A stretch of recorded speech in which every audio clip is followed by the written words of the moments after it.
तो स्टूडेंट्स, आज मैं एक बहुत ही मजेदार सा टॉपिक स्टार्ट करने वाला हूं जिसका नाम है सूडो फोर्स, जो कि हर स्टूडेंट जो इस टॉपिक को पढ़ता है उसके दिमाग में आता ही है कि क्या ये फोर्स रियल है कि नहीं है, क्या है इस फोर्स से रिलेटेड चीजें और क्यों हमें इसे पढ़ना जरूरी हो जाता है। तो यहाँ क्या प्रॉब्लम आ रही है? यहाँ प्रॉब्लम बड़ी सिंपल सी है, प्रॉब्लम आ रही है फ्रेम ऑफ रेफरेंस की। तो जैसा कि मैंने आपको बताया, इनर्शियल फ्रेम ऑफ रेफरेंस क्या होते हैं? वो फ्रेम जो कि रेस्ट में होते हैं या यूनिफॉर्म मोशन में होते हैं। इनमें न्यूटन लॉ वैलिड होते हैं, इसमें all the 3 laws are valid. तो ये एक ऐसा टूल मिला है हम लोगों को जिससे कि हम सवालों को काफी इजीली और काफी अच्छी तरीके से सॉल्व कर सकते हैं बिना कॉम्प्लेक्सिटी के। Hello everyone, I welcome all of you to this very amazing platform of infinity learn by Sri Chaitanya. So students, आज मैं एक बहुत ही मजेदार सा टॉपिक स्टार्ट करने वाला हूं जिसका नाम है सूडो फोर्स, और एक ऐसा सवाल सूडो फोर्स से रिलेटेड जो कि हर स्टूडेंट जो इस टॉपिक को पढ़ता है उसके दिमाग में आता ही है कि क्या ये फोर्स रियल है कि नहीं है, क्या है इस फोर्स से रिलेटेड चीजें और क्यों हमें इसे पढ़ना जरूरी हो जाता है। और कुछ ऐसे ऐसे केसेस हम अपने आसपास देखते हैं जहां पे हमें ये फोर्स दिखता है कि यार हाँ, ये फोर्स तो लग रहा है। तो ऐसा क्या होता है जहां पे हमें सूडो फोर्स को असल में लगाने की जरूरत पड़ती है या नहीं पड़ती, या फिर ये फोर्स रियल में है या नहीं है? नाम सूडो का मतलब तो ये है कि ये रियल में नहीं होना चाहिए, तो ऐसा क्यों है कि ये सूडो नाम है इसका, और ये हमें फिजिक्स के पॉइंट ऑफ व्यू से कैसे हेल्प कर सकता है? तो सारे ही सवालों के जवाब मिलेंगे इसी सेशन में मिलेंगे।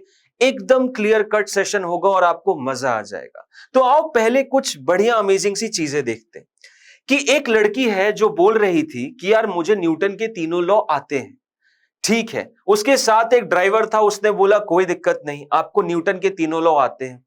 उसने गाड़ी भगाई, बहुत तेज भगाई, और बहुत तेज भगाई, ये लड़की पे अचानक से पीछे की तरफ एक बहुत तेज फोर्स लगा। अब प्रॉब्लम ये हो गई कि इसका यह कहना था कि यार न्यूटन का पहला लॉ यह बोलता है कि हर एक ऑब्जेक्ट अपनी स्टेट ऑफ रेस्ट या मोशन को तब तक मेंटेन रखेगा जब तक कि उस पर कोई नेट फोर्स ना आए। तो यहां पे गाड़ी के अंदर बैठी थी, गाड़ी आगे जा रही थी, ये पीछे की तरफ क्यों फोर्स इस पे लगा? क्या रीजन था? इसलिए पीछे की तरफ इसने एक प्रेशर और एक फोर्स महसूस किया। गाड़ी आगे गई बट उस पे तो किसी ने फोर्स नहीं लगाया, बट इस लड़की ने क्यों एक फोर्स एक्सपीरियंस किया जबकि कोई एक्सटर्नल एजेंट तो इस पे फोर्स लगा ही नहीं रहा था? तो ऐसा क्या हुआ? क्या समस्या आई कि जो न्यूटन के 3 लॉ इसने पढ़े थे वो यहां वैलिड नहीं हो पाए? अगर आप अभी भी नहीं समझे तो एक और एग्जाम्पल लेते हैं। एक एग्जाम्पल ये लेते हैं, 2 लड़कियां थी, बाहर का वातावरण देख रही थी, रोड देख रही थी, सड़क देख रही थी और बड़ी खुश थी कि कितनी कंफर्टेबल बस है और कितना बढ़िया लग रहा है। सडनली बस के ड्राइवर ने ब्रेक दबा दिया। सडनली बस के ड्राइवर ने ब्रेक दबाते ही हुआ क्या कि उन 2 लड़कियों के साथ बाकी पीछे की जनता भी आगे की तरफ गिरी, और फिर न्यूटन के लॉ ने इनके साथ धोखा किया। क्योंकि न्यूटन का लॉ ये बोलता है कि यार कोई ऑब्जेक्ट अपनी अगर मोशन की स्टेट में है, रेस्ट में है, तो तब तक वैसा का वैसा रहेगा। अब क्या हुआ इनके साथ कि ये आगे की तरफ फोर्स महसूस किए? सोचिए इस बात को कि क्यों इन्होंने इन पे एक फोर्स लगाई। इनके पास, इनको ऐसा फीलिंग आई कि इन्हें पीछे से किसी ने धक्का दिया है, इन्हें पीछे से किसी ने धक्का दिया और ये आगे की तरफ गिरी। राइट? तीसरा केस और भी ज्यादा अमेजिंग है। तीसरा केस और भी ज्यादा अमेजिंग है जहां पे आप देखोगे कि ये लड़की आगे की तरफ बॉल फेंक रही है और अल्टीमेटली बॉल कुछ इस तरीके का मोशन कर रही है। अब ये तो शेन वॉन से भी ज्यादा अच्छी स्पिन हो गई, हालांकि इस लड़की को शेन वॉन जितनी स्पिन करना नहीं आता, बट तब भी यहां आप देख सकते हो लड़की ने बॉल आगे की तरफ फेंकी और बॉल वापस उसके पास किस तरीके से आ रही है। बॉल का जरा मोशन समझने की कोशिश करिए आप। बॉल का मोशन कुछ यहां से यहां तक आ रहा है। अब ये बॉल का मोशन कैसे हो सकता है? ये बॉल का मोशन कैसे हो सकता है? ऐसा पॉसिबिलिटी है? जी नहीं। इन सारे ही केसेस में एक बहुत ही मजेदार सी चीज है, वो ये है कि यहां पे जो भी आपके ऑब्जर्वर है, इस केस में ये लड़की ऑब्जर्वर है, इस केस में ये दोनों लड़कियां ऑब्जर्वर थी, पहले केस में ये लड़की ऑब्जर्वर है। गौर से देखने की कोशिश करो, ये तीनों केसेस में जो ऑब्जर्वर हैं वो एक ऐसी फ्रेम में बैठे हैं जो कि एक्सेलरेट कर रही है। समझो इस चीज को, यहां पे धोखा जो इनके साथ हो रहा है वो बस इस वजह से हो रहा है क्योंकि इनकी फ्रेम ऑफ रेफरेंस में कुछ इश्यू है। इनकी फ्रेम ऑफ रेफरेंस में कुछ इश्यू है, क्योंकि यही चीज अगर जमीन पे खड़े होके कोई आदमी देखता, सोचो, ये बस का ही एग्जांपल लेता हूं। जमीन पे खड़ा हुआ आदमी अगर देखता तो उन्हें तो यही दिखता है लड़कियां आगे बढ़ती गई और बस पीछे रुक गई, तो उसके लिए न्यूटन लॉ बिल्कुल वायलेट नहीं हुए। ये लड़कियों ने अपना स्टेट ऑफ मोशन चेंज नहीं किया, लेकिन इन लड़कियों की वजह से इन लड़कियों को ऐसा लगा कि हमें किसी ने पीछे से धक्का मारा। तो ये लड़कियों की फ्रेम ऑफ रेफरेंस का कुछ ऐसा इशू है जो यहां पे हमें सोचने को मजबूर कर रहा है, और हमारे न्यूटन्स लॉ के जितने भी हमने लॉ पढ़े हैं फर्स्ट सेकंड थर्ड, उनको लागू करने में वायलेशन दे रहा है। तो यहां क्या प्रॉब्लम आ रही है? यहां प्रॉब्लम बड़ी सिंपल सी है, प्रॉब्लम आ रही है फ्रेम ऑफ रेफरेंस की। तो यहां से मैं आपके सामने एक पर्टिकुलर कॉन्सेप्ट रखने जा रहा हूं कि यार दो फ्रेम ऑफ रेफरेंस होते हैं, दो फ्रेम ऑफ रेफरेंस होते हैं। कौन से होते हैं वो दो फ्रेम ऑफ रेफरेंस? एक होता है हमारा इनर्शियल फ्रेम ऑफ रेफरेंस, एक होता है हमारा इनर्शियल फ्रेम ऑफ रेफरेंस, और दूसरा जो होता है वो होता है हमारा non inertial frame of reference. क्या अंतर होता है इन दोनों में? इन दोनों में अंतर मात्र एक चीज का होता है कि non inertial frame of reference वो होते हैं जो फ्रेम ऑफ रेफरेंस एक्सेलरेट करते हैं, और ये फ्रेम ऑफ रेफरेंस वो होते हैं जो कि एक्सेलरेशन नहीं करते हैं। ये वो फ्रेम ऑफ रेफरेंस होते हैं जिनमें एक्सेलरेशन होता है, ये एक्सेलरेट करते हैं। समझो इस चीज को, ये वो फ्रेम ऑफ रेफरेंस है जो कि एक्सेलरेशन में रहते हैं, और ये वो फ्रेम ऑफ रेफरेंस होते हैं जो कि या तो रेस्ट में रहते हैं या फिर एक यूनिफॉर्म मोशन में रहते हैं। अब मुद्दे की बात यह है कि फ्रेम ऑफ रेफरेंस का कॉन्सेप्ट यहां पे इन सब मोशन को या न्यूटन लॉ को वायलेट करने में कैसे आपका प्रॉब्लम क्रिएट कर रहा है। अगर आप इस फ्रेम से हो, इस फ्रेम से हो, तो प्रॉब्लम क्यों जनरेट हो रही है?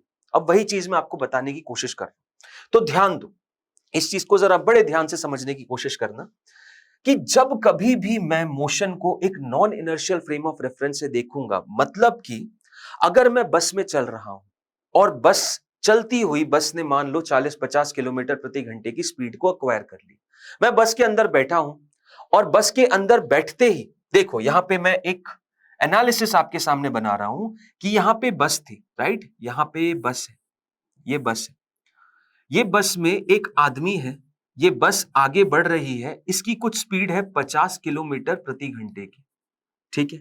यहां पे दो ऑब्जर्वर है, यहां पे दो ऑब्जर्वर है। कौन कौन से दो ऑब्जर्वर? एक ऑब्जर्वर ये है, एक ऑब्जर्वर मेरा ए है जो कि बस के अंदर है, और दूसरा ऑब्जर्वर मेरा ये है, ये मेरा ऑब्जर्वर बी है जो कि बाहर ग्राउंड पे खड़ा हुआ है।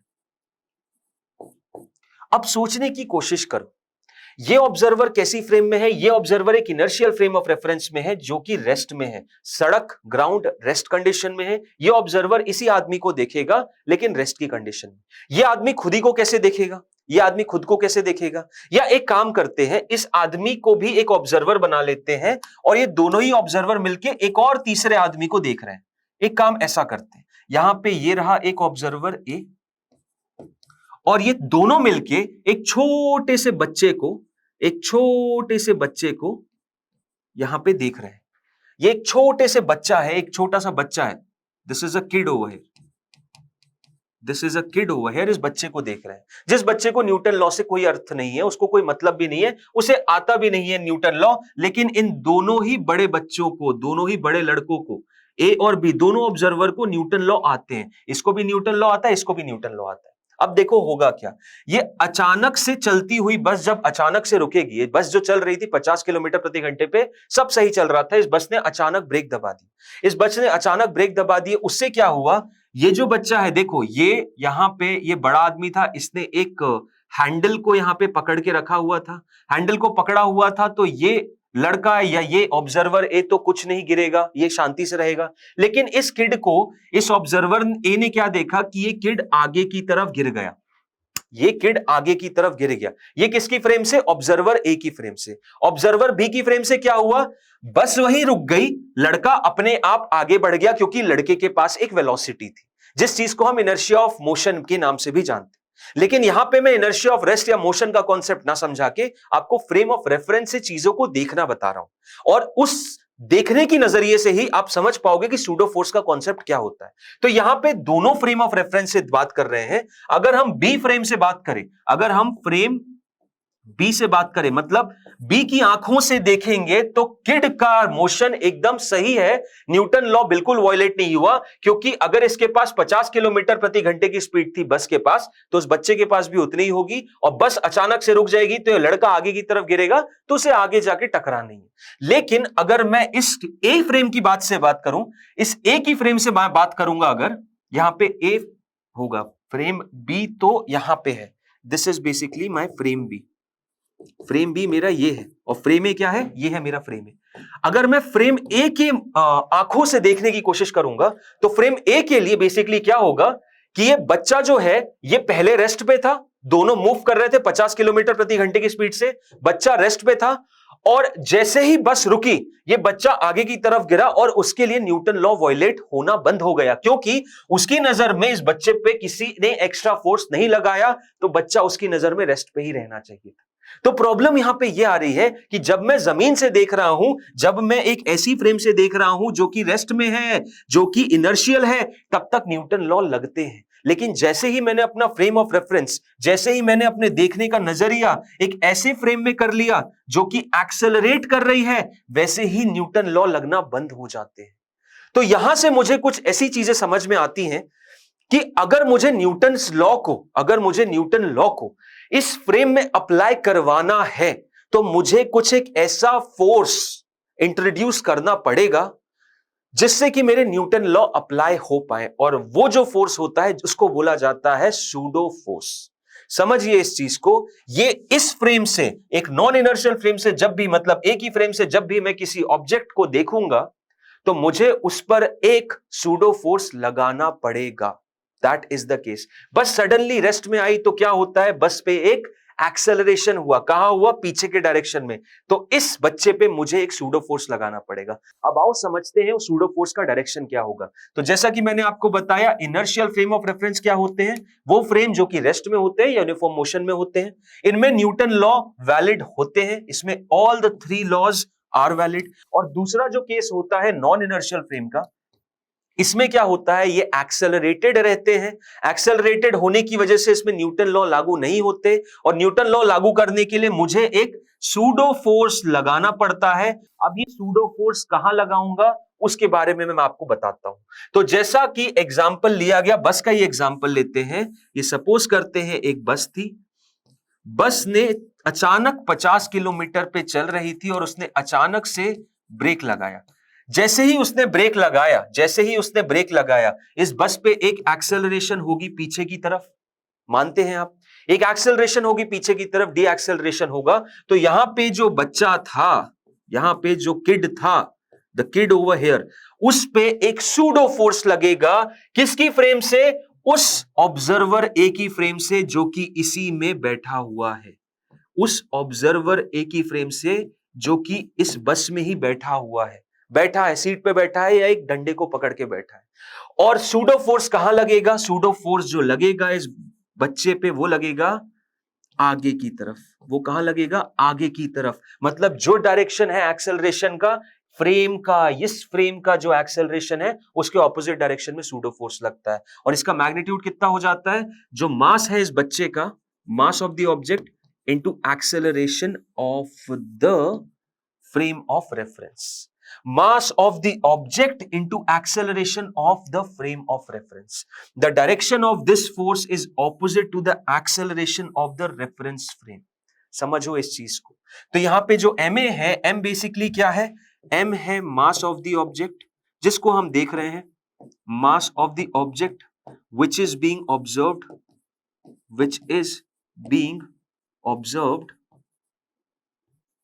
और A जो है वो है एक्सेलरेशन ऑफ द फ्रेम।